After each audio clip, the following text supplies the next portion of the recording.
সামনে সামনে এই সামনে দাও সামনে দাও সামনে দাও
বাংলাদেশে কোন নাতি আছে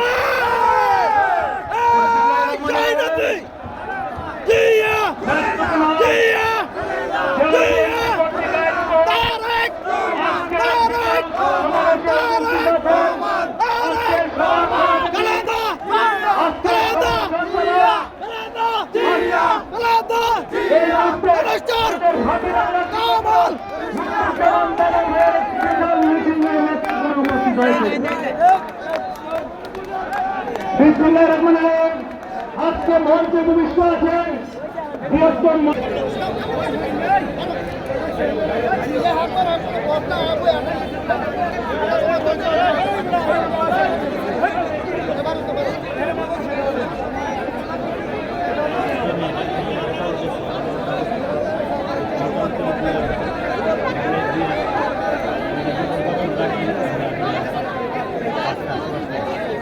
আশেপাশে আছে দিয়ে ফেলছে আগুন চলে গেছে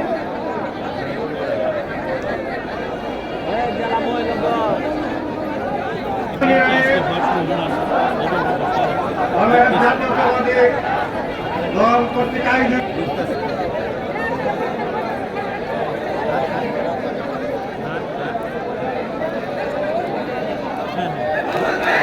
ব্যারিস্টার কায়সার কামাল ভাইয়ের ঢাকা থেকে বিভিন্ন উপজেলা বিএনপি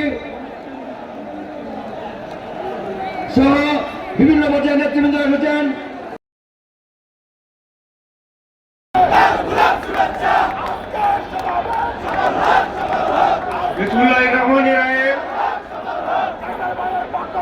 জাতীয়তাবাদী দল কর্তৃক আয়োজিত আজকের এই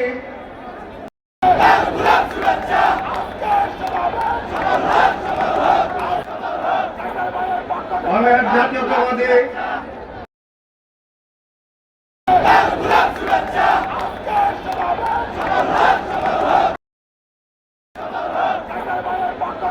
জাতীয়তাবাদী দল কর্তৃক আয়োজিত আজকের এই সমাবেশে উপস্থিত আছেন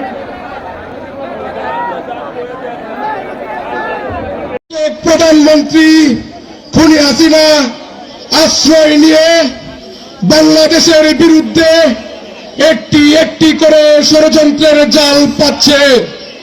আমরা এই সভা থেকে বলতে চাই, কোন চক্রান্ত করে লাভ নেই। এই দেশ জিয়াউর রহমানের দেশ, এই দেশ খালেদা জিয়ার দেশ, এই দেশ জনাব তারেক রহমানের দেশ।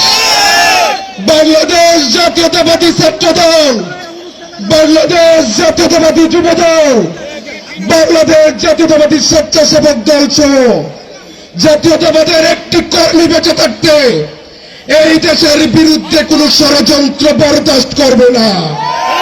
প্রিয় নেতৃবৃন্দ, আপনাদের উদ্দেশ্য করে বলতে চাই, পার্শ্ববর্তী দেশ যদি কোন চক্রান্ত করে আমরা বুকের তাজা রক্ত দিয়ে হলেও তা প্রতিহত করে ফেলবো ইনশাল্লাহ। এই বলে আমি আমার বক্তব্য শেষ করছি। বাংলাদেশ জিন্দাবাদ, বাংলাদেশ জাতীয়তাবাদী ছাত্রদল জিন্দাবাদ। শহীদ জিয়া অমর হোক। বিসমিল্লাহির রহমানির রহিম।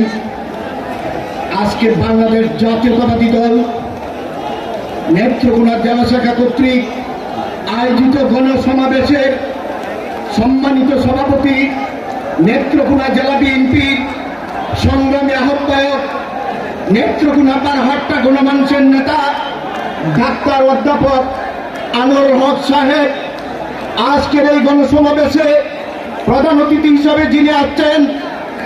আমরা জানি দীর্ঘ 17 বছর যখন এই বাংলাদেশ জাতীয়তাবাদী দল সহ সকল বিরোধী মনোভাবাপন্ন লোক অত্যাচার, নির্যাতন, গুমের শিকার, খুনের শিকার, মামলার শিকার, তখন যে লোকটি আমাদেরকে নেতৃত্ব দিয়েছিলেন ময়মনসিংহ বিভাগে, আজকের বাংলাদেশ জাতীয়তাবাদী দলের যুগ্ম সাধারণ সম্পাদক সৈয়দ ইমরান সালেহ প্রিন্স সাহেব উপস্থিত আছেন।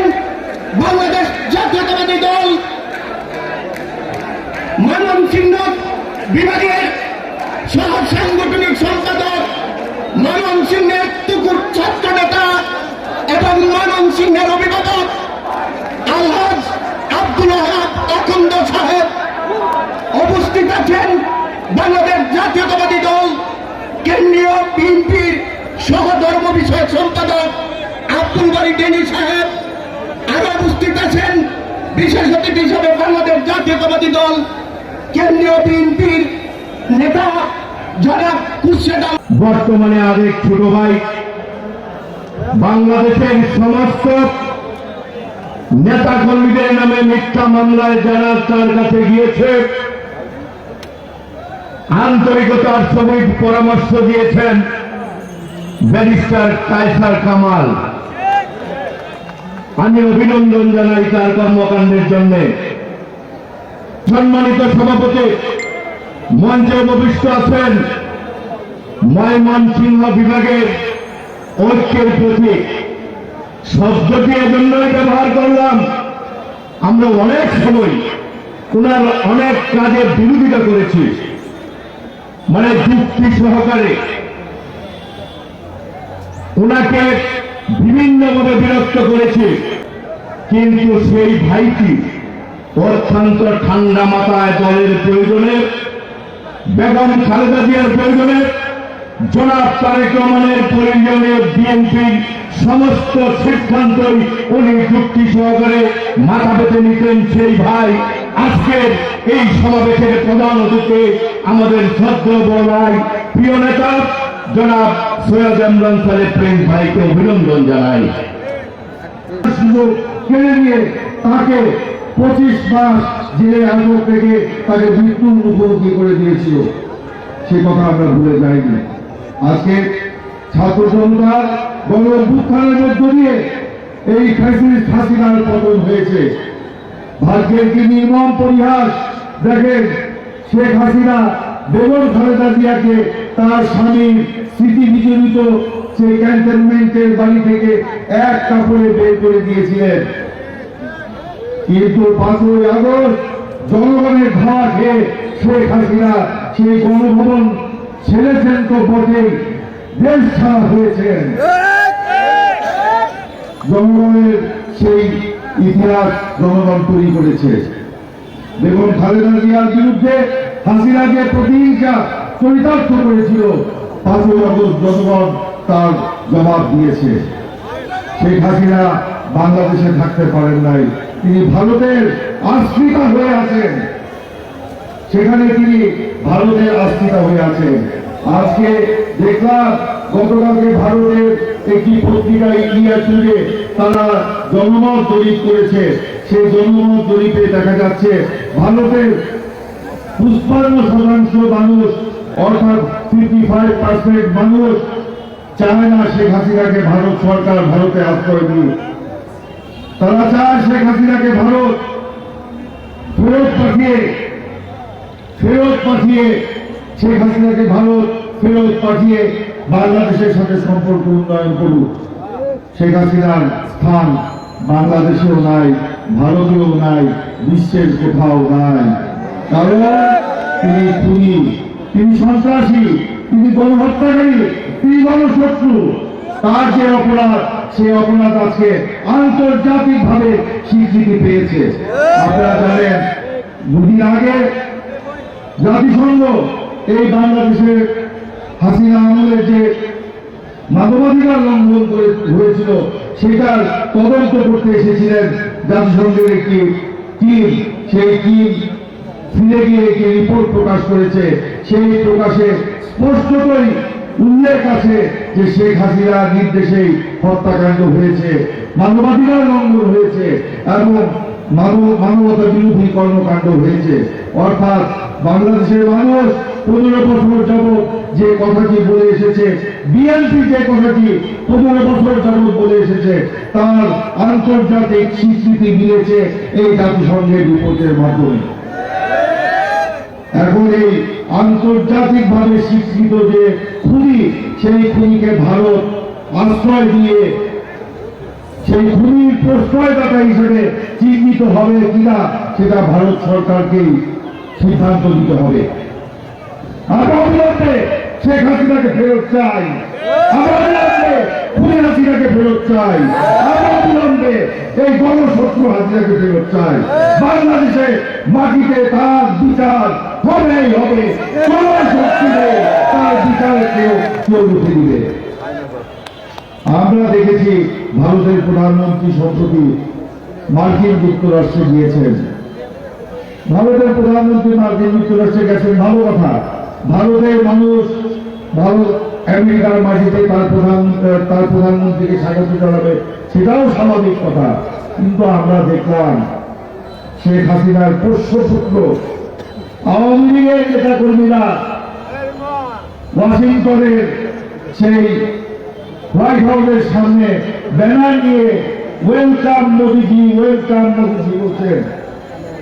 আমার তাদেরকে জিজ্ঞাসা করতে ইচ্ছা করে, আপনারা কি বাংলাদেশের নাগরিক না ভারতের নাগরিক? আজকে তারা বাংলাদেশের নাগরিকত্ব এই কারণেই তাদের চলে যাওয়া উচিত। আওয়ামী লীগ বাংলাদেশের জনগণের স্বার্থ কখনো দেখে নাই, তারা ভারতের দালালি করার জন্যই বাংলাদেশের রাজনীতি করেছে। এই জন্যই শেখ হাসিনা ক্ষমতায় থাকতে বলেছিলেন, ভারতকে যা দিয়েছি চিরদিন ভারত তা মনে রাখবে। আর এখন ভারতের নেতাদের মুখে শুনেছি হাসিনাজি ভারতকে যা দিয়েছে সে কারণে ভারত চিরদিন নাকি হাসিনাকে মনে রাখবে।